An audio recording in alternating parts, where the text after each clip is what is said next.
Evanđelje po Mateju, poglavlje 27. Isus predan Pilatu.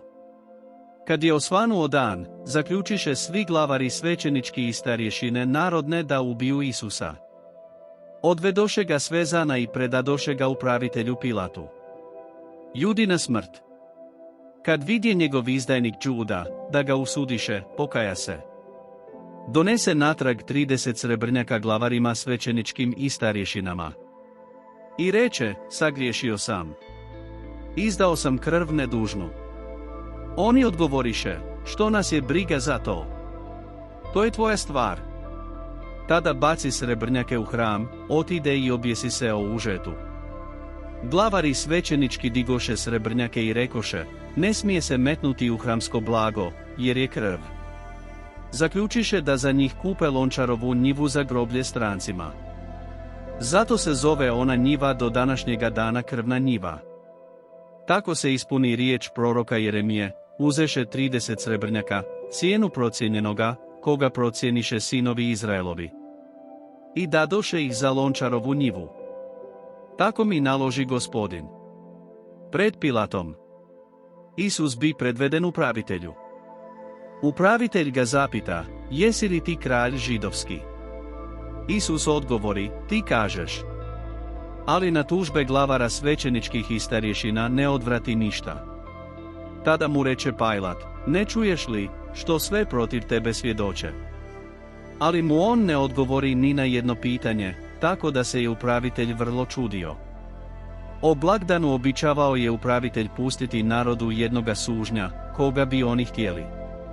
Tada su imali zloglasnoga sužnja po imenu Barabu. Pilat upita skupljeno mnoštvo, koga da vam pustim, Barabu ili Isusa, koji se zove Krist? Znao je naime, da su ga bili predali samo iz zavisti. Dok je on sjedio na sudu, poruči mu žena njegova, nemoj imati nikakva posla s tim pravednikom, jer sam danas u snu mnogo pretrpjela zbog njega. Ali glavari svećenički i starješine nagovoriše narod, da traže Barabu, a Isusa da dadne pogubiti. Upravitelj ih dakle zapita, koga od ove dvojice da vam pustim? Oni povikaše, Barabu.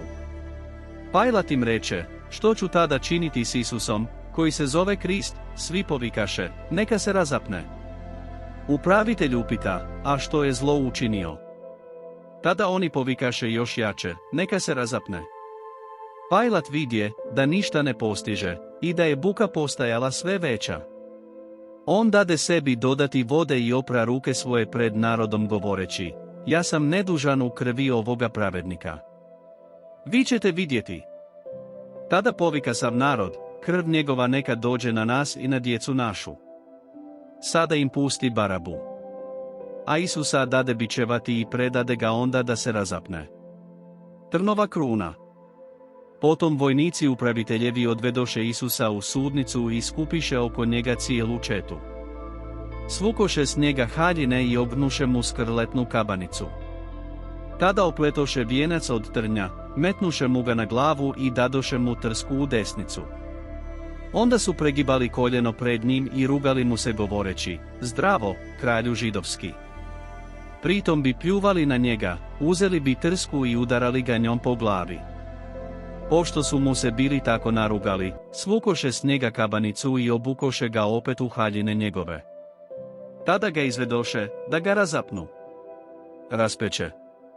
Dok su izlazili, namjeriše se na čovjeka iz Cirene po imenu Simona.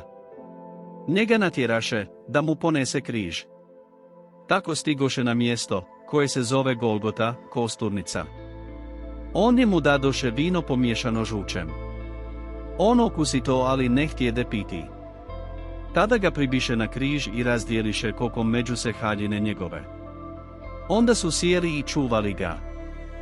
Više glave njegove pričvrstiše natpis s oznakom krivnje njegove, ovo je Isus, kralj židovski. Zajedno s njim bila su razapeta dva razbojnika, jedan s desne njegove, drugi s lijeve njegove.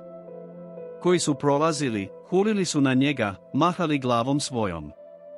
I govorili, ti si htio hram porušiti i u 3 dana opet sagraditi, spasi samoga sebe, ako si sin Božji, siđi s križa.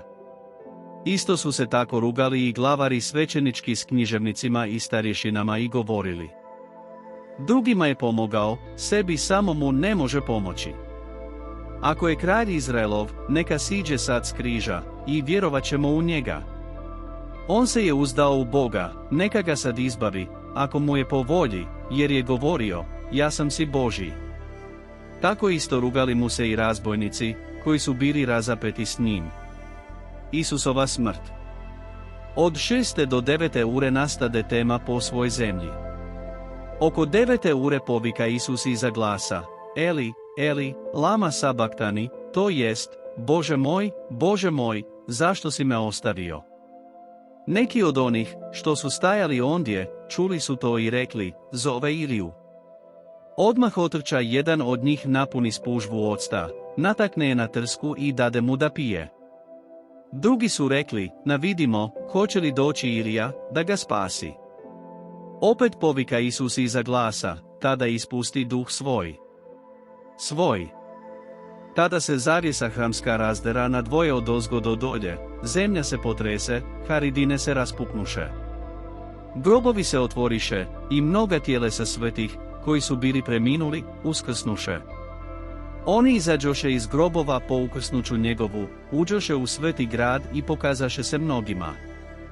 Kad satnik i ljudi njegovi, koji su stražili kod Isusa, vidješe da se zemlja trese i drugo što se dogodilo, prepadoše se vrlo i rekoše: ovaj je zaista bio sin Božji. Izdaleka gledale su ondje i mnoge žene. Van su već iz Galileje bile Isusa pratile i brinule se za njega. Među njima nalazile se Marija Magdalena, Marija, majka Jakovljeva i Josipova, i majka sinova Zebedejevih. Ukop.